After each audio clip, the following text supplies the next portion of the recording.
মৰমৰ ছাত্ৰ-ছাত্ৰীসকল, শ্ৰেণীবৃক্ষৰ আমাৰ এই জ্ঞান বৃক্ষৰ শ্ৰেণী কোঠালৈ তোমালোকক স্বাগতম। আজি আমি নৱম মানৰ গণিতৰ ওপৰত চেপ্টাৰ 14 ষ্টেটিষ্টিক্স বা পৰিসংখ্যাৰ ওপৰত আমি এটি পাঠ আগবঢ়াম। তোমালোকে ইতিমধ্যে নিশ্চয় কিছু কথা গম পাইছাই। আগৰ পাঠত আমি কিছু আলোচনা কৰিছিলো। যিসকলে আগতে চোৱা নাছিলা তোমালোকে সেইটো বা চাই ল'বলৈ যত্ন কৰিবা। আমি ষ্টেটিষ্টিক্স বা পৰিসংখ্যাৰ কথা কওঁতে কৈছিলো যে এইটো হ'ল এনেকুৱা এটা বিষয় যিটো সহায়ত বিভিন্ন বিষয়ৰ তথ্য সংগ্ৰহ কৰি সেই তথ্যবোৰৰ অধ্যয়ন কৰি কোনো একোটা গঠনমূলক সিদ্ধান্তত উপনীত হোৱা। দেই, তাৰ কাৰণে কিছুমান কি কয় আমাৰ পৰ্যায় ষ্টেজ বা ষ্টেপ আছে, সেইবোৰ আমি অনুসৰণ কৰিব লাগে। যেনে প্ৰথমতে হৈছে তথ্য সংগ্ৰহ কৰা। তোমাক সুধিছে যে তোমাৰ গাঁওখনত 16 বছৰৰ পৰা 26 বছৰ বয়সীয়া কিমানজন ল'ৰা বা ছোৱালী আছে, তুমি বিচাৰি উলিয়াব লাগে। সেইটো কাৰণে আমি কি কৰিম? ঘৰে ঘৰে আমাৰ যাব লাগিব, গৈ আমি সেই তথ্যটো কালেকশ্যন কৰিম। কালেকশ্যন কৰি অহাৰ পিছত আমি তাক কৈ দিব পাৰিম যে ইমানখিনি ল'ৰা আৰু ইমানখিনি ছোৱালী আছে। এতিয়া যদি তোমাক কোনোবাই সোধে যে 16 পৰা 20 বছৰ কিমানজন আছে, সেইটো তুমি তাৰ পৰা উলিয়াব যদি হয়, তেতিয়াহ'লে তাত আমি কি কৰিম? কিছুমান শ্ৰেণীত ভগাই ল'ম। 16 পৰা 17, 17 পৰা 18, 18 পৰা 19, এনেকুৱা আমি কিছুমান শ্ৰেণী বিভাগ কৰি ল'ম। সেইটো শ্ৰেণীভুক্ত তথ্য বুলি কোৱা হ'ব। আমি আজি কথাবোৰ কৈ থাকিম, মানে আমি দীঘলীয়া হৈ থাকিব বস্তুবোৰ। তো পৰিসংখ্যা বিজ্ঞানত আমি তথ্য সংগ্ৰহ কৰাৰ পিছত আহিল তথ্য উপস্থাপন। আৰু তথ্য উপস্থাপনৰ এটা খুব উল্লেখযোগ্য এটা ধাপ হৈছে বা এটা কি বুলি ক'ব পাৰো, এইটো আমি উপায় দেই। সেইটো হ'ল তথ্যৰ উপস্থাপনৰ তালিকা। তালিকা আমি এইটোক বাৰম্বাৰতা বিভাজন তালিকা বুলি কওঁ। বাৰম্বাৰতা বিভাজন তালিকা বুলি কওঁ দেই। বাৰম্বাৰতা বিভাজন তালিকা বুলি আমি কওঁ। এইটোক ফ্ৰিকুৱেন্সি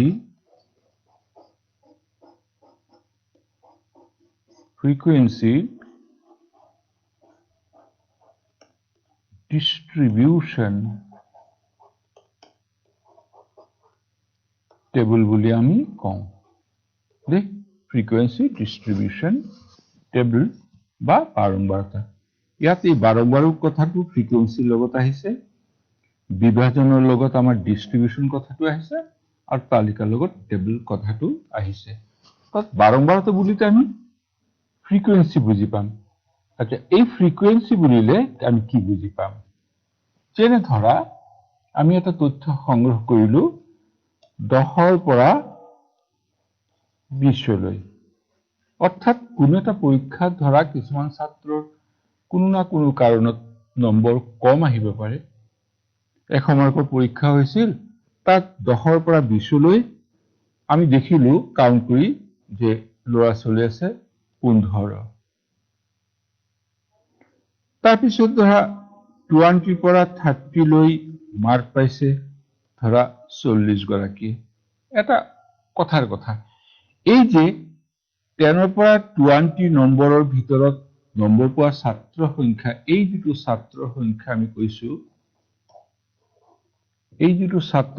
আমি কৈছো, আমি ক'ব পাৰো যে 10ৰ পৰা 20ৰ ভিতৰত নম্বৰ পোৱা ল'ৰা ছোৱালীৰ সংখ্যা 15 বা ফ্ৰিকুৱেন্সি 15 বাৰম্বাৰতা 15 এবাৰ কথাটো বুজি পালা এই ইয়াত আমি যিখিনি তথ্য পাম এই বস্তুটোকে আমি সাধাৰণতে ফ্ৰিকুৱেন্সি বুলি কওঁ পালা বুজি যিটো সংখ্যা আমাৰ ওলাব সেইটোক ফ্ৰিকুৱেন্সি বা বাৰম্বাৰতা বুলি কোৱা হয় ঠিক তেনেকৈ 20 পৰা 30 পিছত পোৱা 40 অৰ্থাৎ 20 পৰা 30 লৈ এইটো ফ্ৰিকুৱেন্সি হৈছে 40 বাৰম্বাৰতা 40 ঠিক ঠিক আমি 30 পৰা 40 লৈ এটা কৰি পেলালো তাত 8 পালো আমি কৈছো যে 30 পৰা 40 লৈ এইটোৰ বাৰম্বাৰতা 8 কথাটো বুজি পালা অৰ্থাৎ আমি কি কৰিছো যে আমাৰ যিখিনি তথ্য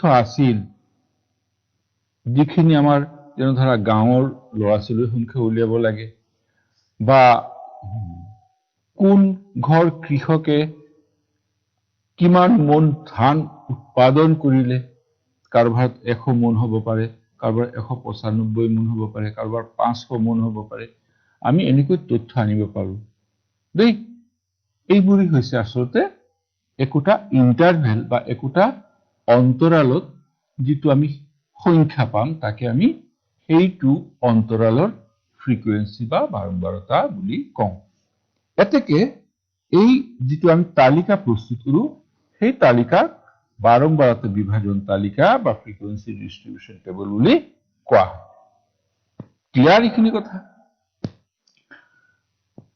এটা কি হৈছে আমি কেতিয়াবা এনেকুৱা হয় যে বহু তথ্য আছে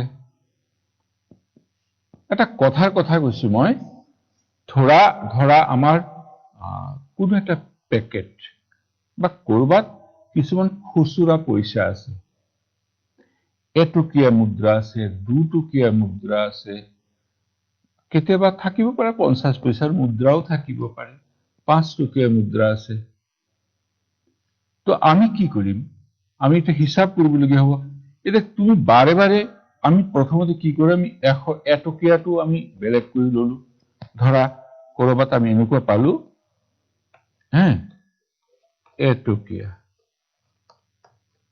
মুদ্ৰা কিমানটা পাম আমি এইটো এটা হিসাব কৰিম তাৰ পিছত আমি 2 টকীয়া মুদ্ৰা আমি 5 টকীয়া মুদ্ৰা আমি কৰিব খুজিলে এইটো এগাল হ'ব আমি কি কৰিলো প্ৰথমে এটকীয়াখিনি একদম আতৰাই থলো 2 টকীয়া আতৰাই থলো বা আতৰাই নথৈ আমি কৰিব পাৰো মই এটা কইন উঠাই ললো এটকীয়া হৈছে মই এটা দাগ মাৰি দিলো আৰু এটা ললো আৰু এটা এটকীয়া হৈছে এটা 2 টকীয়া হৈছে 2 টকীয়া একদম 3টা 4টা মান 2 টকীয়া আহি গল এটা 5 টকীয়া আহিল আকৌ এটকীয়া আহিল দুটা মান এতিয়া আকৌ এটকীয়া আহিল চাবা ইতিমধ্যে আমি 4টা মার্ক কৰিলুৱে 5 নম্বৰটো হল আমি এটা গাঁঠি মাৰি দিলো আমি যেতিয়া কিছুমান বস্তু আমি যদি একেলগে গোটাবলগীয়া হয় আমি কিছুমান কি কৰো বান্ডিল কৰি পেলাও ঠিক তেনেকৈ 4টা হলে এনেকৈ থিয় থাকিব আৰু এনেকৈ 5 নম্বৰটো পথালি কৰি দিলে আমাৰ হৈ গল আমি বুজি পালো এইটোটো 5ৰ এটা বান্ডিল হল তাৰ পিছত আৰু এটকীয়া পাইছো 3টা মান আৰু ইয়াত 2 টকীয়া আৰু এটা পালো এটা 2 টকীয়া পোৱাৰ লগে লগে ইয়াত তো 4টা আছিল 5 নম্বৰটো বুজাবলৈ আমি এইটো দিলো অৰ্থাৎ আমি তথ্য উঠাব যাওঁতে গোটেইখিনি মনত আমাৰ নেথাকিব পাৰে 1 2 3 4 কৰি গণি আছো কেতিয়াবা গণ্ডগোল হ'ব পাৰে সেই কাৰণে আমি কি কৰিম এনেকুৱা একোটা দাগ দি দিম এইবিলাকক দাগ চিহ্ন বুলি কয় বা দাগ চিহ্ন বুলি কয় আৰু গণিবলৈ ব্যৱহাৰ কৰিছো কাৰণ সেইটো গণনা চিহ্ন বুলিও কয় এইটো গণনা চিহ্ন বুলিও কয় বা ইংৰাজী যেটো টেলি মাৰ্ক বুলি কয় টেলি মাৰ্ক কথাখিনি তোমালোকক অলপ মনত পেলাই দিবৰ কাৰণে কৈ আছো অৰ্থাৎ আমি যেতিয়া বাৰম্বাৰতা বিভাজন তালিকা কৰিম তাত আমি প্ৰথমতে ঘৰ এটা কৰিব লাগিব কি বস্তু আমি বয়স উলিয়ালে আমি ইয়াত বয়স লিখিম যদি ধানৰ উৎপাদন তেতিয়াহ'লে আমি বয়স লিখি আমি উৎপাদনৰ কথাটো লিখিম পাইছে বুজি কেতিয়া কৰবাত আমাৰ ধৰা কিছুমান বস্তু তাপমাত্ৰা ল'বলগীয়া হয় আজিকালি কোভিড চলি আছে আৰু তোমালোকে দেখিছা কৰবাত গ'লে আমাক এটা পিস্তলৰ দৰে বস্তু এটা ধৰি দিয়ে এনেকুৱা ঠিক আছে এইটো থাৰ্মাল স্কেনাৰ থাৰ্মো শব্দৰ অৰ্থ হৈছে হিট বা উষ্ণতা বা তাপ এই বস্তুটো ধৰি দিয়াৰ লগে লগে এইটো এটা লেজাৰ পদ্ধতিত মোৰ গাৰ টেম্পাৰেচাৰ কিমান সেইটো ৰেকৰ্ড হৈ যায় প্ৰতিজন মানুহৰ বেলেগ বেলেগ হ'ব পাৰে কাৰোবাৰ 98 ডিগ্ৰী হৈছে কাৰোবাৰ 99 ডিগ্ৰী হ'ব কাৰোবাৰ 100 ডিগ্ৰী হ'ব কাৰোবাৰ 100 ডিগ্ৰী কম 99.9 হ'ব ইত্যাদি দেই তো তেতিয়া আমি ইয়াত তাপমাত্ৰা বা উষ্ণতাও লিখিব পাৰো দেই তাপমাত্ৰা ইয়াত খালি সেইটো লিখি দিব লাগে তাৰপিছত কিমান জনৰ কি হ'ল তাত গণনা চিহ্নটোৰ কাৰণে ইয়াত এইটো এটা দিবলগীয়া হয় আৰু লাষ্টৰ ঘৰটো আমাৰ এটা হিচাপ আহে এটা হিচাপ আমাৰ আহে যেনেকৈ ধৰা যে 98 ডিগ্ৰী ফাৰেনহাইট উষ্ণতা কাৰোবাৰ হৈছে এজন পালো আমি মাৰ্ক এটা কৰিলো 98.5 ডিগ্ৰী ফাৰেনহাইট হৈছে কাৰোবাৰ আমি আৰু এজন পালো 99 ডিগ্ৰী ফাৰেনহাইট হৈছে কাৰোবাৰ আমি আৰু এটা পালো এনেকৈ আমি গৈ আছো দেই গৈ থাকি মই বাৰবাৰ দেখিছো আৰু 98 আকৌ আহিছে আৰু এজন আহিছে এইটো আহিছে আকৌ আহিছে এনেকৈ আমি দি থাকিলো হা এনেকুৱা পালো কথাটো মনত ৰাখিবা এনেকুৱা হল এতিয়া আমি কি কৰিলো এই যিটো গণনা আমি ইয়াত এইখিনিতে চাই গণিম মানুহখিনি শেষ হ'ল আমাৰ এতিয়া আমি ইয়াত 5 5 10 আৰু 2 12টো ইয়াত লিখিম এইটো 5 3 8 হ'ব আৰু এইটো 3 হ'ব কথাটো তোমালোকে গম পাইছা আমাক পৰীক্ষাৰ সময়ত আমাক কিছুমান ধৰা নম্বৰৰ বিভাজন থাকিব উচ্চতাৰ থাকিব পাৰে বয়সৰ থাকিব পাৰে কোনোবা হস্পিটেলত বেমাৰী বা ৰোগীৰ সংখ্যা থাকিব পাৰে যিকোনো এটা আমাক ধৰি দিব তাত 1 2 3 4 বা 49 60 80 164 এনেকুৱা কিছুমান সংখ্যা দিয়া থাকিব আৰু তাৰ পৰা আমি কি কৰিব লাগিব বাৰম্বাৰটো বিভাজন তালিকা প্ৰস্তুত কৰিব লাগিব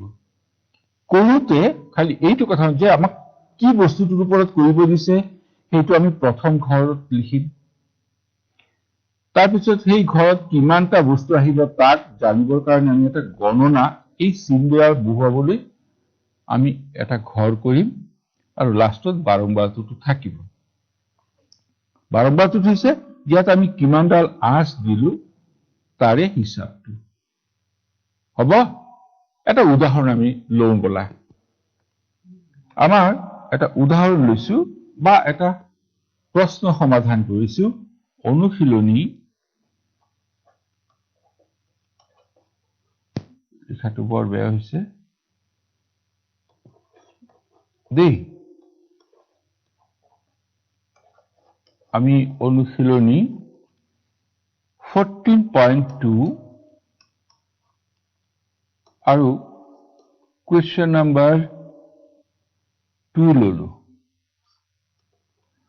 তোমালোকৰ যি কিতাপখন সন্মুখত আছে এইটো খুলি লোৱা বেছি সুবিধা হ'ব দেই কাৰণ ইয়াত এনেকুৱা কিছুমান বস্তু এই পৰিসংখ্যাৰ ক্ষেত্ৰত এটা প্ৰবলেম আছে কি যিবোৰ তথ্য আমাক দিয়া থাকে বা প্ৰশ্ন থাকে এই গোটেইখিনি লিখি ইয়াত দিয়াটো বৰ টান তথাপি মই যত্ন কৰিছো প্ৰথমে মই প্ৰশ্নটো পঢ়িছো দেই কৈছে 40 গৰাকী অভিযন্তা বুলিলে ইঞ্জিনিয়াৰক বুজায় 40 গৰাকী অভিযন্তাৰ বাসস্থানৰ পৰা তেওঁলোকৰ কৰ্মস্থানৰ দূৰত্ব কিলোমিটাৰ হিচাপত তলত দিয়া হৈছে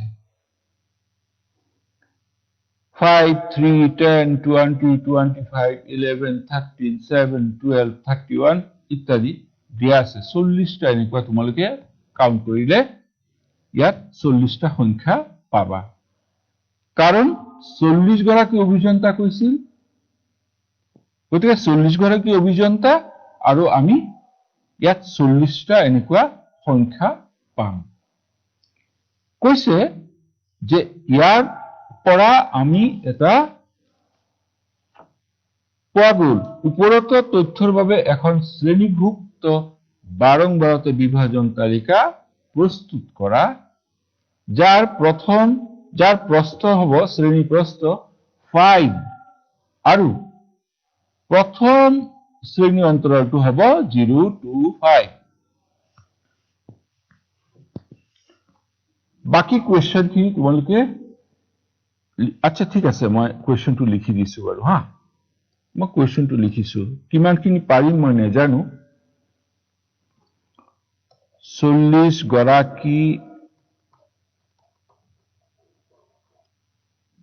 অভিযন্তাৰ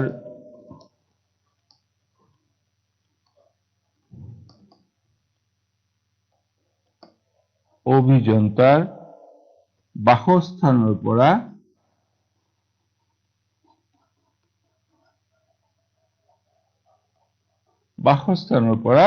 তেওঁলোকৰ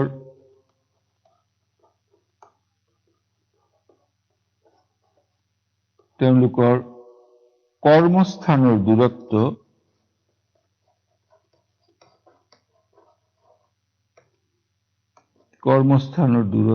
কৰ্মস্থান বুলিতে অফিসটো বুলি ধৰি লবা, এইটো কিলোমিটাৰ দেই,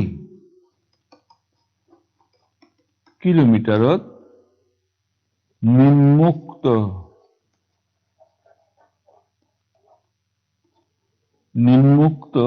ধৰণে পোৱা গ'ল।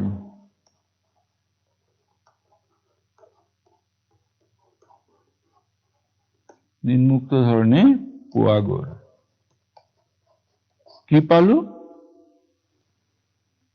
5, 19, 7, 12, 5, 19, 7, 12, 3, 10, 9, 14, 3, 10, 9, 14, 10, 12, 7, 2, 10, 12, 7, 2, 20, 17, 8, 9, 20, 17, 8, 9, 25, 18, 3, 6, 25, 18, 3, 6, 11, 5, 15, 11, 11, 5, 15, 13, 32, 12, 15, 13, 32, 12, 15, 7, 17, 15, 7, 7, 17, 15, 7, 12, 16, 12, 16, 18, 6, আৰু 31 to 3, 12। এইখিনি তথ্য আমাক দিয়া আছে, মানে ইয়াত 5 বুলিলে বুজি পাম যে ইঞ্জিনিয়াৰজনৰ ঘৰৰ পৰা তেওঁৰ অফিচৰ দূৰত্ব 5 কিলোমিটাৰ, 3 মানে 3 কিলোমিটাৰ। দেই, আমি এইবোৰ সজাই ল'ব লাগিব। কৈছে ইয়াৰ পৰা 5 প্ৰস্থৰ শ্ৰেণী দৈৰ্ঘ্য আমি ল'ব লাগিব। বিস্তাৰটো হ'ব শ্ৰেণী দৈৰ্ঘ্যৰ যিটো মানে আমি অন্তৰাল বুলি কৈছো বা দৈৰ্ঘ্য বুলি কৈছো, সেইটো 5 হ'ব লাগিব। আৰু প্ৰথম যিটো শ্ৰেণী অন্তৰাল সেইটো 0 পৰা 5 হ'ব। এটা আমি আচ্ছা কোৱেশ্চনটো মই কমপ্লিট কৰি ৰবা।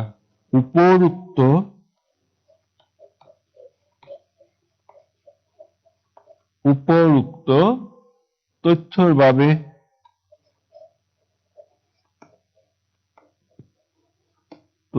বাবে এখন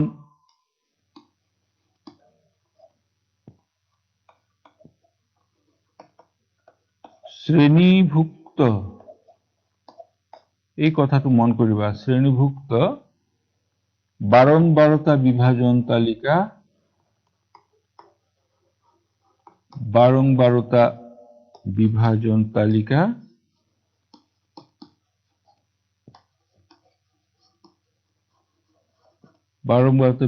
তালিকা প্ৰস্তুত কৰা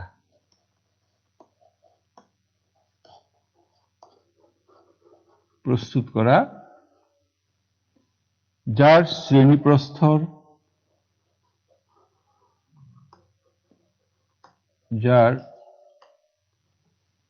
শ্ৰেণীপ্ৰস্থৰ আকাৰ হব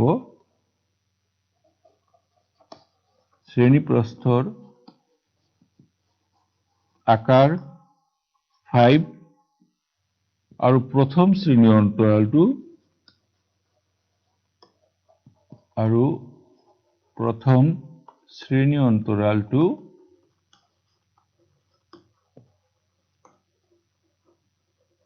শ্ৰেণী অন্তৰালটো 0 to 5 ইয়াত 5 অন্তৰ্ভুক্ত নহয় 5 অন্তৰ্ভুক্ত নহয় কথাটো মন কৰিবা আৰু ইয়াৰ পৰা কি আমাৰ বৈশিষ্ট্য চকুত পৰিছে তাক চাবলৈ দিছে প্ৰশ্নটো তোমালোকে গোটেইখিনি কথা পঢ়োতে অলপ কষ্ট হ'ব আখৰবোৰ খুব এটা ধুনীয়াকৈ ইয়াত লিখাটো মোৰ কাৰণে অলপ সমস্যাই দেখা দিছে মোৰ কথাটো আৰু তাৰ আখৰবোৰ বা শব্দবোৰ তোমালোকে মিলাবলৈ যত্ন কৰিবা আমাক কৈছে 40 গৰাকী অভিযন্তাৰ বাসস্থানৰ পৰা তেওঁলোকৰ কৰ্মস্থানৰ দূৰত্ব কিলোমিটাৰ হিচাপত নিম্নোক্ত ধৰণে পোৱা গ'ল 40টা ইয়াত আমাক সংখ্যা দিয়া আছে প্ৰশ্নটো হৈছে যে উপৰোক্ত তথ্যৰ ভাৱে এখন শ্ৰেণীভুক্ত 12টা বিভাজন তালিকা প্ৰস্তুত কৰা যাৰ শ্ৰেণীপ্ৰস্থৰ আকাৰ হ'ব 5 আৰু প্ৰথমটো শ্ৰেণী অন্তৰাল হ'ব 0 to 5 এই 0 to 5 কথাটো আমি বুজি পালো বাৰু ইয়াত কিন্তু এটা কথা কৈ থৈছে 5 হ'ব লাগিব তো 0 টো যদি আমি হিসাবত লওঁ চাবা ইয়াত 0 এটা আছে 0 1 2 3 4 4 গৈ পালো মানে আমাৰ 5 হয়ে গ'ল এতেকে এইটো লাইন 0 to 5 মানে বুজিব লাগিব 0 পৰা 4 লৈ যদি আমাক এনেকৈ 5 to 10 লিখা আছে কৰবাত আমি এনেকৈ লিখিছো এইটো মতে আমি বুজিব লাগিব যে 5 ৰ পৰা আৰম্ভ কৰি 9 লৈকেহে কাৰণ 5 6 7 8 9 তুমি এনেকৈ গণি গলে এই 5টো আগতে ললা 5 6 7 8 9 9 পোৱাৰ লগে লগে তোমাৰ 5 হৈ গ'ল কাৰণ আমাক কৈছিল শ্ৰেণীপ্ৰস্থ 5 হ'ব লাগিব এতেকে ইয়াত 10ৰ কম হ'ব কথাটো বুজি পাইছা কোনোবাই যদি নম্বৰ 5 পাইছে কিন্তু আমি ইয়াত তাক এইটো লাইনত নধৰো আমি তাক এইটো লাইনত ধৰিব লাগিব কোনোবাই 10 পাইছে তাক এইটো লাইনত আমি নধৰো তাক পিছৰ এটা লাইন যদি আমি ধৰো কেতিয়াবা আমি সেইটো লাইনত তেওঁক ধৰিব লাগিব কথাটো নিশ্চয় বুজি পাইছে এবাৰ অৰ্থাৎ অন্তৰ্ভুক্ত নহয় কথাটো এইটো হল অৰ্থ এইবাৰ মই মুছিব লাগিব এইখিনি এইটোৰ ভিত্তিত আমি এটা কি কৰিম আমি আমাৰ শ্ৰেণী যেটো কয় 12টা বিভাজন তালিকা আমি প্ৰস্তুত কৰিম এতিয়া চাবা এইখিনি কথা তোমাক নিদিবও পাৰি এই যে কৈছো তথ্যৰ বাবে শ্ৰেণীভুক্ত 12টা বিভাজন তালিকা প্ৰস্তুত কৰা যাৰ শ্ৰেণী দৈৰ্ঘ্য 5 এইটো কথা নকবও পাৰি তোমাক কৈ দিব উপযুক্ত শ্ৰেণী দৈৰ্ঘ্যৰ 12টা বিভাজন তালিকা প্ৰস্তুত কৰা কৈ দিব 5 দৈৰ্ঘ্যৰ শ্ৰেণী বিভাজন লৈ তালিকাখন প্ৰস্তুত কৰা এই ক্ষেত্ৰত আমি প্ৰথমে চাব লাগিব যে আটাইতকৈ কম কোনটো নম্বৰ আছে দ্য মিনিমাম মার্ক একদম কম কোনটো আছে। তো আমি দেখিছো ইয়াত এই 2 বুলি এটা সংখ্যা আছে 2 এইটো আটাইতকৈ কম পাইছো মই ইয়াত, অৰ্থাৎ একদম সৰুটো আমি চাব লাগিব। আৰু আটাইতকৈ ডাঙৰ কোনটো আছে, ইয়াত 25 পালো মই, আছে না আৰু কৰবাত 25 to এইটো এটা 32 আছে, অৰ্থাৎ আৰু নাই যেন পাইছো। এই 32 হল আটাইতকৈ ডাঙৰ, অৰ্থাৎ এজন ইঞ্জিনিয়াৰ তেওঁৰ ঘৰৰ পৰা কমেও 2 কিলোমিটাৰ দূৰলৈ গলেহে তেওঁ অফিচ পায়। আৰু কোনোবা এজন ইঞ্জিনিয়াৰ আছে বেছিও থাকিব পাৰে যে তেওঁৰ ঘৰৰ পৰা কমেও 32 কিলোমিটাৰ যাব লাগে। এতেকে আমি কি পালো যে আমি তা যিটো শ্ৰেণী বিভাজন আমি প্ৰস্তুত কৰিম সেইটো দেখা গৈছে যে আমি 2 যদি হৈছে তেতিয়াহলে আমি স্টার্ট টু 0 পৰা 5 লৈ আমি যাব পাৰো। কথাৰ কথা কৈছো, যেনে ধৰা ইয়াত যদি দেখা গ'ল যে 10 পৰা 10 হৈছে আটাইতকৈ সৰু বা 9 আটাইতকৈ সৰু, তেতিয়া আমি 5 পৰা আৰম্ভ কৰিলোহেঁতেন। পাইছা বুজি? আমি দেখিছো যে 0 পৰা 5 লৈ ললে এই 2 সংখ্যাটো আহে, এইটো নাই।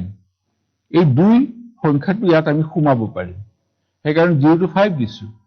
যদি আটাইতকৈ সৰু আমি 9 বুলি ধৰি লওঁ তেতিয়াহলে এইটো শ্ৰেণী বিভাগৰ দৰকাৰ নহব, আমি 5 পৰা 10 লৈ লম, তাতে 9 টো সোমাই যাব। পাইছা কথাটো বুজি নিশ্চয়? তাৰপিছত গৈ থাকিম যে কিমান যাম, মই দেখিছো যে আটাইতকৈ ডাঙৰটো হৈছে 32।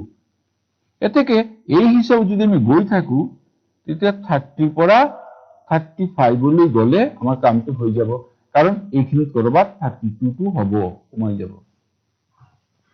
অৰ্থাৎ আমি 0 পৰা স্টাৰ্ট কৰি আমাৰ শ্ৰেণী বিভাগ আমি 35 লৈ লৈ যাম। যিমানটা শ্ৰেণী বিভাগ কৰিব লাগে আমি কৰিম। হল কথাটো, অৰ্থাৎ তুমি যেতিয়াই শ্ৰেণী বিভাগ কৰিবা প্ৰথমতে আমি চাব লাগিব একদম সৰুটো কি। যদি 10 শ্ৰেণী দৈৰ্ঘ্য দিয়ে তেতিয়া 0 পৰা 10 লৈ লিখি লবা, 5 দিছে 0 পৰা 5 লৈ লিখা। অৰ্থাৎ 10তকৈ কম হলে 0 পৰা আৰম্ভ কৰিবা। সাধাৰণতে এইটো হয়। 10 শ্ৰেণী দৈৰ্ঘ্য যদি দিয়ে 10 ক্লাস ওয়াইড দিয়ে তেতিয়াহলে আমি 0 পৰা কৰিবলৈ যাম। 5 যদি কয় তেতিয়াহলে আমি 5 পৰা 9 লৈ লিখি দিম বা 5 to 10 লিখি দিম। হ'ব কথাটো? গৈ থাকিলে একদম আটাইতকৈ ডাঙৰ যিটো সেইখিনিত গৈ শ্ৰেণী বিভাগত আমি আমাৰ কাম সামৰিম, আমি এৰি দিম, আৰু শ্ৰেণী বিভাগ নালাগে, তাৰ পিছৰ কামখিনি আমি কৰি যাম। হল? এতিয়া চাবা এই যিটো 32 পালো আৰু ইয়াত 30 আছে, এই 32 পৰা মই যদি একদম ডাঙৰটোৰ পৰা সৰুটো বিয়োগ কৰো তেতিয়াহলে আমি 30 পাম। এই 32ক এই তথ্যৰ বিস্তাৰ বা ৰেঞ্জ বুলি কোৱা হয়। বিস্তাৰ কথাটো মনত ৰাখিবা, আটাইতকৈ ডাঙৰ যিটো থাকিব সংখ্যা তাৰ পৰা আটাইতকৈ সৰুটো বিয়োগ কৰিলে যিটো বিয়োগফল ওলায় সেইটোক সেইখিনি তথ্যৰ বিস্তাৰ বা ৰেঞ্জ বুলি কোৱা হয়। RANGE, ৰেঞ্জ বুলি কোৱা হয়। বুজিছে? আমি এবাৰ এইটো তালিকা প্ৰস্তুত কৰিম বলা। মই কৈছিলো যে তালিকা প্ৰস্তুত কৰিবলৈ আমি ইয়াত সমাধান কথাটো গৈছো দেই। আমি সমাধান কৰিবলৈ ওলাইছো। মই কৈছিলো যে আমি যেতিয়াই তালিকা প্ৰস্তুত কৰিবলৈ আমি চাব লাগিব কি ইয়াত দূৰত্বৰ কথা কোৱা নাই যে। এই যে 5, 19, 7 এইবিলাক যে লিখিছে এইবিলাক দূৰত্ব। এতেকে আমি যদি আমি ঘৰ এনেকৈ কৰো, ইয়াৰ পৰা কৰি লৈছো দেই।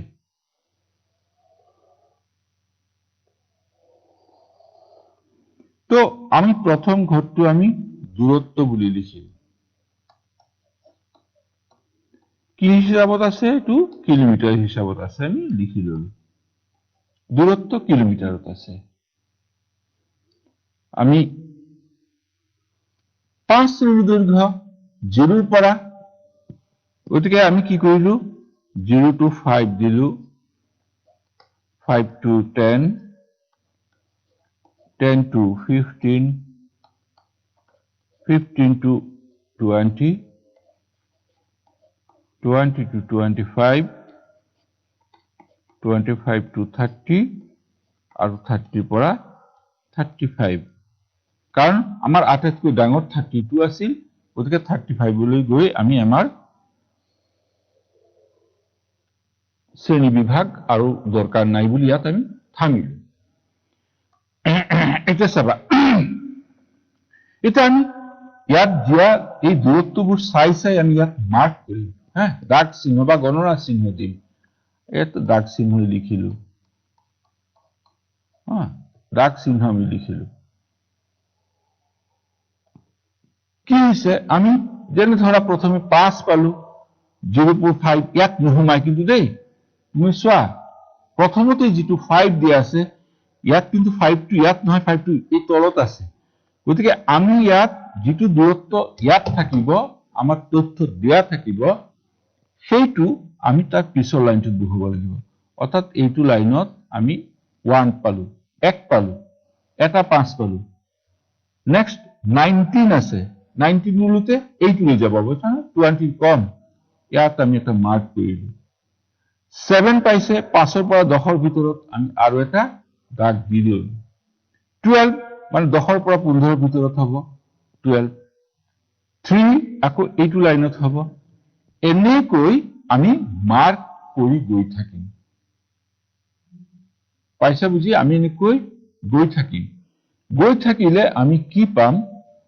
প্ৰথমটোত আমি পাম 1, 2, 3, 4, 5টা আছে, কিন্তু তুমি যেতিয়া উলিয়াই লবা তুমি তাত 5টা পাবা। 5 কাৰণ ইয়াত তুমি কাটিব লাগিব। 5 পৰা 10 ভিতৰত আমি যদি চাওঁ, তাত প্ৰায় নহয়, তাত গণিলে আমি 11টা পাম। ঠিক তেনেকৈ 10 পৰা 15 ভিতৰত তাতো আমি 11 পাম। 5 হল আৰু 5 হল আৰু 1 হল। 15 পৰা 20 ভিতৰত 9 পাম। 1, 2, 4, 5, 1, 2, 3, 4। তাৰপিছততো আমি 20 পৰা 25 এটা পালো, ইয়াতো এটা পালো, ইয়াত কিন্তু 2টা পালো। এইবোৰ 1 নহয় কিন্তু দেই। ইয়াত আমি কি পালো? এতিয়া এইটো হ'ল বাৰংবাৰতা।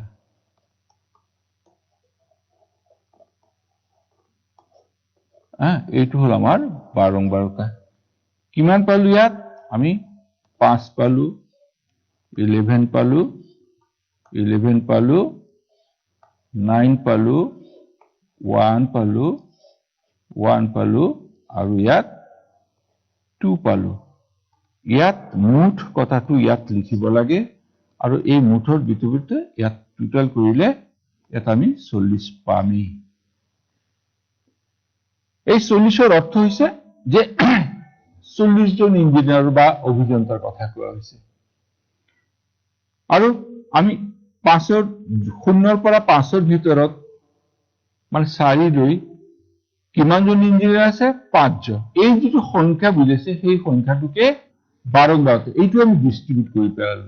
আমি ফ্ৰিকুৱেন্সিটো কিমান সঘনাই কোনো এটা বস্তু হয় সেইটোকে ফ্ৰিকুৱেন্সি বুলি কোৱা হয়। হ'ব? ফ্ৰিকুৱেন্সি মানে বা বাৰংবাৰতা হল যে কিমান সঘনাই তুমি বস্তুবোৰ পাইছা। আমাৰ তালিকাটো প্ৰস্তুত হল।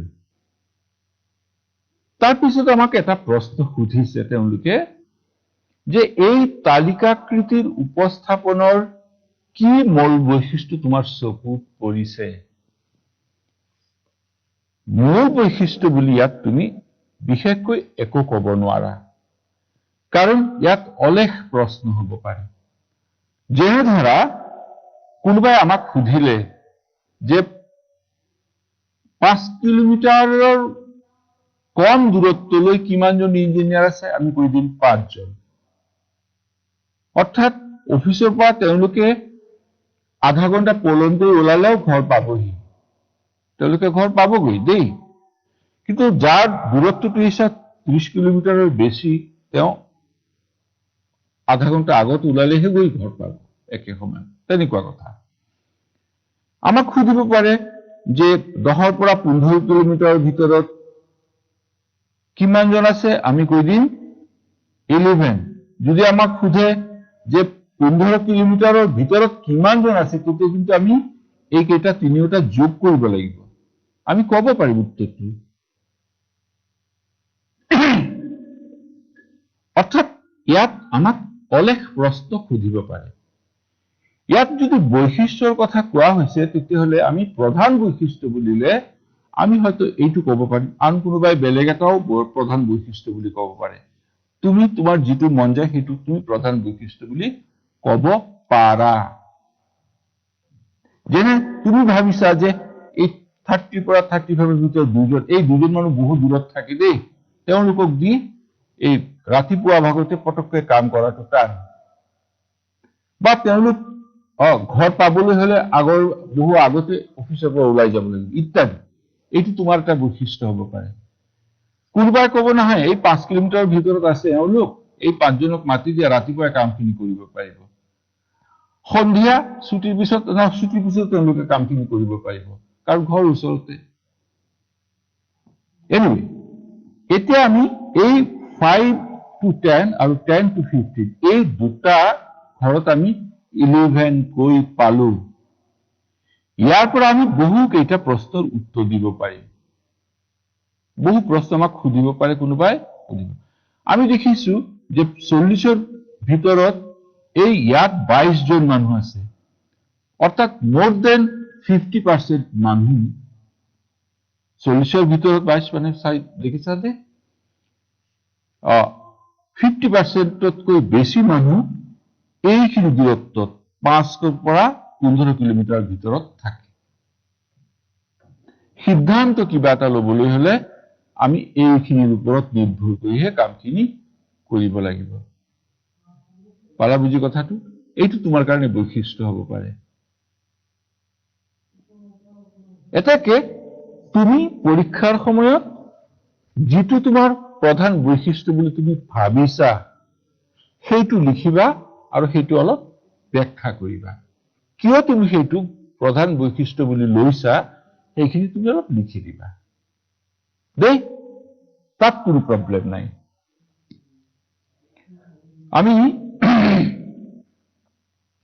আমি আৰু এটা প্ৰশ্ন ল'ব পাৰো। চাবা, প্ৰশ্নটো মই জাষ্ট আলোচনা কৰি এৰি দিম। প্ৰথমতে সৰু এটা প্ৰশ্ন লৈছো আমি, তোমালোকে এই একে অনুশীলনীৰ কুৱেশ্যন নাম্বাৰ 6 মই এইখিনি মুছিলো,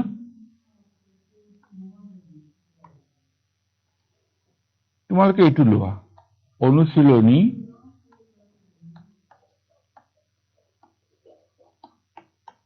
14.2 কুৱেশ্যন নাম্বাৰ 6। এইটো লোৱাৰ এটা কাৰণ আছে।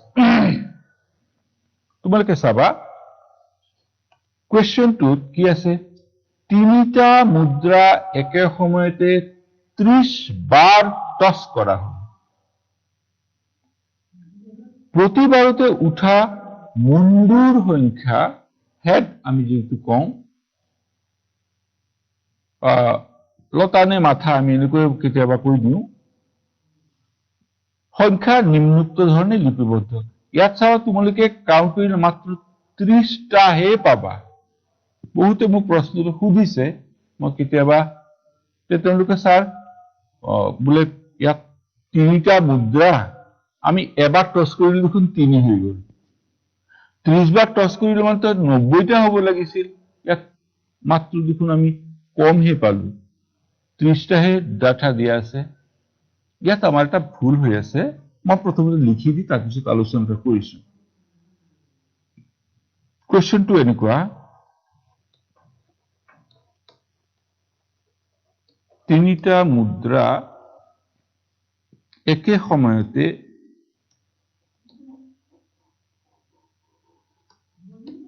একে সময়তে 30 বার টস করা হল।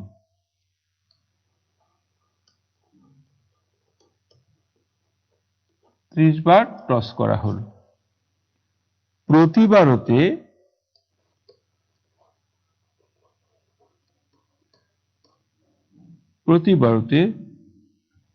উঠা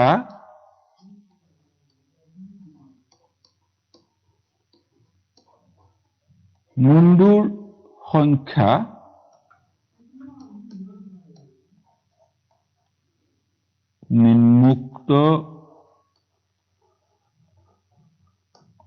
নিম্নোক্ত ধরনের লিপিবদ্ধ করা হল।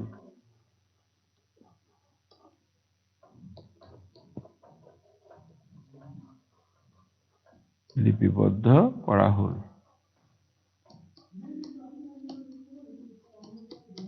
কেনেকৈ কৰিলো? কৈছে প্ৰথমটোত 0 1 3 1 3 0 2 1 0 2 1 1 1 2 1 2 2 2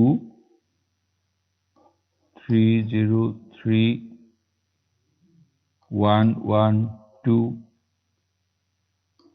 3 2 2 0 1 0 ইয়াত 30টা আছে। দেখকৈ আমি দেখিছো আটাইতকৈ কম হল 0 আৰু আটাইতকৈ ডাঙৰ হল 3। এটা চাবা এই যেটো প্ৰথম আমি 0 লিখিলো, এই প্ৰথম 0টোৰ মানটো কি হৈছে জানা? তিনিটা মুদ্ৰা একেলগে আমি কি কৰিলো? আমি তিনিজন মানুহ থিয় হলো বলা।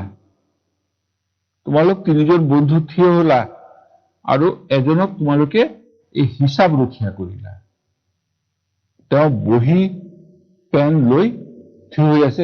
কিমানটা আমি যেতিয়া পইচাটো এনেকৈ টস কৰি দিম, মাটিত পৰিব, তাৰপিছত পইচাখিনি চাব লাগিব। মুন্ডু বুলিলে পইচাটো চাবা এফালে অহুক স্তম্ভটো থাকে, সেইটোক আমি মুন্ডু বুলি কওঁ, হেড বুলি কওঁ। আৰু যাৰ বিপৰীতটো একো নাই, সেইটোক আমি ইংৰাজীত টেইল বুলি কোৱা হয়। টেইল বুলি কোৱা হয়। নেজ বুলি ক'লে দেখোন কিবা লাগিব আৰু মতে। আমি সেইটোক লতা বুলিও কেতিয়াবা কয় মানুহে, আমি তেনেকুৱাও কৈছো। তো মুন্ডুৰ সংখ্যাটো হ'ল যে আমি এবাৰ টস কৰি দিলো, তিনিওটা মুদ্ৰা একেলগে টস কৰিলো তিনিজনে, আৰু চাই দেখিলো যে এটাতো মুন্ডু অহা নাই, তাৰমানে 0 লিখিলো। আকৌ টস কৰিলো তিনিওটা একেলগে, এইবাৰ চাই দেখিলো এটাতহে মাত্ৰ মুন্ডু উঠিছে, বাকি দুটাত উঠা নাই। আকৌ কৰিলো, এইবাৰ দেখালো যে তিনিওটাতে মুন্ডু আহিছে। এইবাৰ বুজি পাইছে তোমালোকে? অৰ্থাৎ ইয়াত চাবা তিনিওটা মুদ্ৰাৰ হিচাপটো ইয়াত আছে। প্ৰথমবাৰ তিনিওটা মুদ্ৰা একেলগে টস কৰি দিলো, এটাতো মুন্ডু অহা নাই, মানে 0। আকৌ কি কৰিলো? তিনিওটা একেলগে টস কৰিলো, এইবাৰ দেখা গ'ল এটাত মুন্ডু আহিছে, বাকি দুটাত নাই। আকৌ যেতিয়া কৰিলো তিনিওটাত আহিছে। ঠিক এনেকৈ আমি প্ৰতিটো ক্ষেত্ৰতে বুজি পালো। এতিয়া আমাক তেওঁলোকে এটা কথা কৈছে যে উপৰোক্ত তথ্যৰ বাবে এখন 12টা বিভাজন তালিকা প্ৰস্তুত কৰা। উপৰোক্ত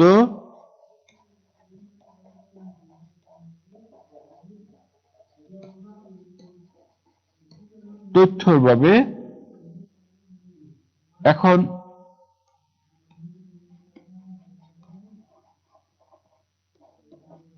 12টা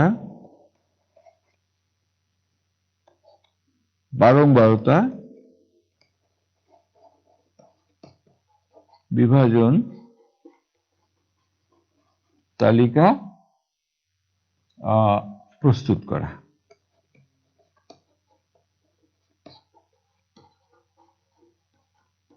অকল তালিকাখনহে প্ৰস্তুত কৰিব দিছে। চাবা, আমি আগত কিছুমান প্ৰশ্ন আছে যি প্ৰশ্নটোত শ্ৰেণীভুক্ত 12টা বিভাজন তালিকা প্ৰস্তুত কৰা। শ্ৰেণীভুক্ত কথাটো কয় কিন্তু দেই, বহু ঠাইত আমি শ্ৰেণীভুক্ত কথাটো পাওঁ। শ্ৰেণীভুক্ত বুলিলে তোমাৰ শ্ৰেণী অন্তৰাল থকাটো বুজায়, শ্ৰেণী দৈৰ্ঘ্য থকাটো বুজায়। অৰ্থাৎ যেনে ধৰা 0 to 5, 5 to 10 দেই, এনেকুৱা একোটা বিস্তা থাকে। এটা সৰু থাকিব বাওঁফালতো আৰু সোঁফালতো ডাঙৰ থাকিব প্ৰতিটো। এনেকুৱা হলে সেইটো শ্ৰেণীভুক্ত, অৰ্থাৎ শ্ৰেণী থাকিব লাগিব। ইয়াত কিন্তু তুমি চোৱা, আমি শ্ৰেণী কৰিবই নোৱাৰো। শ্ৰেণী কৰাৰ কোনো উপায় নাই, কাৰণ পইচাটো দলিয়াই দিলে হয় হেড আহিব, নহয় টেইল আহিব। ইয়াততো একো নাই। কোনো এটা পৰীক্ষাত 100 মাৰ্কৰ ভিতৰত 40 জন বা 50 জন ছাত্ৰই বিভিন্ন ধৰণৰ নম্বৰ পাইছে। তাত আমি ভগাব পাৰো 0 পৰা 10 কিমানে পালে, 10 পৰা 20 কিমানে পালে ইত্যাদি দেই, সেইটো শ্ৰেণীভুক্ত হব। কিন্তু ইয়াত আমি যেহেতু এবাৰ বাঢ়ি দিলে যি ওলাব সেই ওলাব, তাত আমি শ্ৰেণী বিভাজন কৰিব নোৱাৰো। এতেকে আমি কি কৰিম, যে কিমানটা মুণ্ডু পালো সেই সংখ্যাৰ ভিত্তিতহে আমি আমাৰ তালিকাখন বনাব পাৰো। মই এইখিনিত সমাধানটো কৰি দিছো দেই, তোমালোকে বুজি পাবা নিশ্চয়।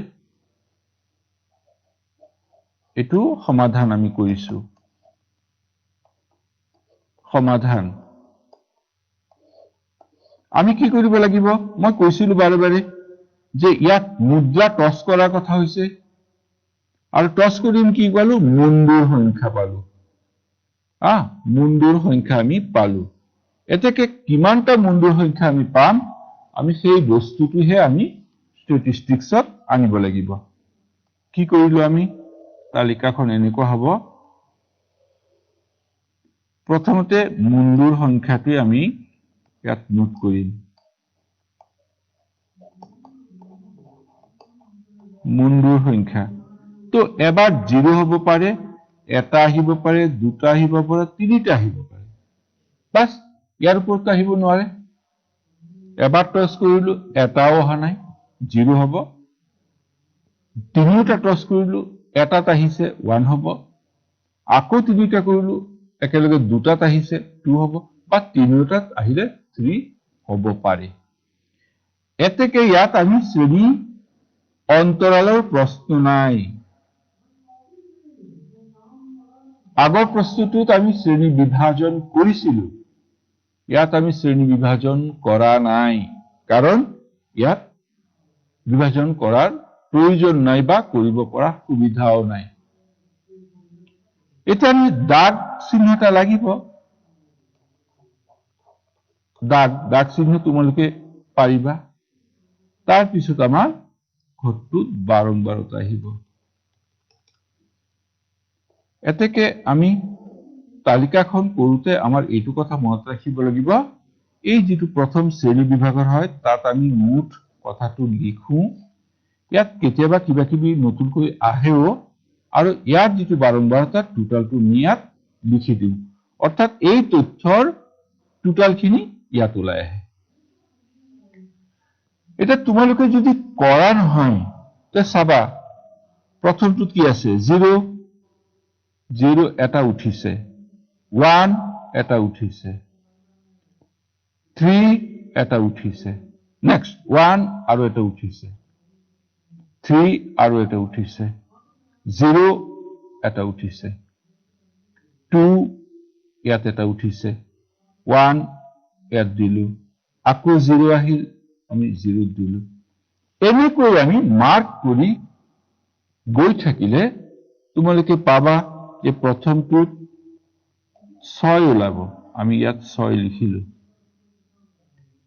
1 ওলাইছে 10টা, অর্থাৎ 4 5 1 2 3 4 5, ইয়াত আমি কিমান পালো? 10 পালো। 2 বাৰ 2 ওলাইছে 1 2 3, এইটো 1 বুলি ল'বা দেই। 5 আৰু 4, এইটো 9 বাৰ ওলাইছে। তিনিওটাত ওলাইছে একেলগে 1 2 3 4 5 বাৰ। যোগ কৰিলে আমি মুঠতে 30 পাম। আমাৰ কামখিনি হৈ গ'ল। কামখিনি এতিয়া এই যিটো আমি তালিকা কৰিলো, এই যিটো আমাক মানে সমস্যা বা প্ৰশ্ন যিটো আমাক দিয়া হৈছে, তথ্য দিয়া হৈছে, তাৰ পৰা আমি এই তালিকাখন বনালো। এটা তোমালোকে মোক বা তোমাক নিজকে প্ৰশ্ন এটা কৰাছো যে এই তালিকাখন কৰাৰ কি প্ৰয়োজন আছিল? যদি নিজকে আমি প্ৰশ্ন সুধো, তেতিয়া উত্তৰ পাবলৈ আকৌ নিজক কিছুমান প্ৰশ্ন আমি সুধিব লাগিব। কেনেকুৱা? 3টা মুদ্ৰা একেলগে আমি টছ কৰিছিলো আৰু আমাৰ আশা আছিল যে কিমানটা মুণ্ডু ওলাব। এটা আমি কামখিনি কৰি পেলালো। আমি 3 বন্ধু কামখিনি কৰিলো। আমি হিচাপটো এনেকৈ তৈয়াৰ কৰিলো। এইবাৰ তোমাৰ সন্মানীয় ব্যক্তি এগৰাকী, দেউতাৰা হ'ব পাৰে, শিক্ষাগুৰু হ'ব পাৰে, ককাই বা কোনোবা এজন মানে তেনেকুৱা মানুহ এজন আহিব পাৰে, বা তোমাৰ বন্ধু আহিব পাৰে। আহি তোমালোকক সুধিছে এইবাৰ যে এই যিখিনি কাম তোমালোকে কৰিলা তাৰ পৰিণামটো কি হ'ল? তেওঁ সুধি পেলালে, কচোন, ঠিক আছে, এই 3টা মুদ্ৰা আমি 30 বাৰ যে টছ কৰিলো একেলগে, তাত 3টা মুণ্ড কিমান বাৰ আহিল? বোলে মাত্ৰ 5 বাৰ আহিছে। বোলে 5 বাৰ যদি হৈছে পাৰ্চেণ্ট হিচাপত কি হ'ব? এইটো 3 গুণ 30ৰ 3 গুণ কৰিলে 90 হ'ব, আৰু 10 বাকী থাকিল, 33 গ'লে 99 হ'ব। তুমি সেই হিচাপত ইয়াক 3 গুণ কৰা যে 15%ৰ বেছি আছে। বোলো হেৰি কিমান ওলাইছে? 3টা টছ কৰোতে মাত্ৰ এটাতহে মুণ্ড উঠিছে কিমান বাৰ? বোলে তাত উঠিছে 10 বাৰ। 10 বাৰ হলে পাৰ্চেণ্টত কি হ'ব? তুমি পাৰ্চেণ্টৰ 30ৰ ভিতৰত 10 পাইছা, 100ৰ ভিতৰত কিমান পাবা? তুমি পাৰ্চেণ্টত ক'ব পাৰিবা।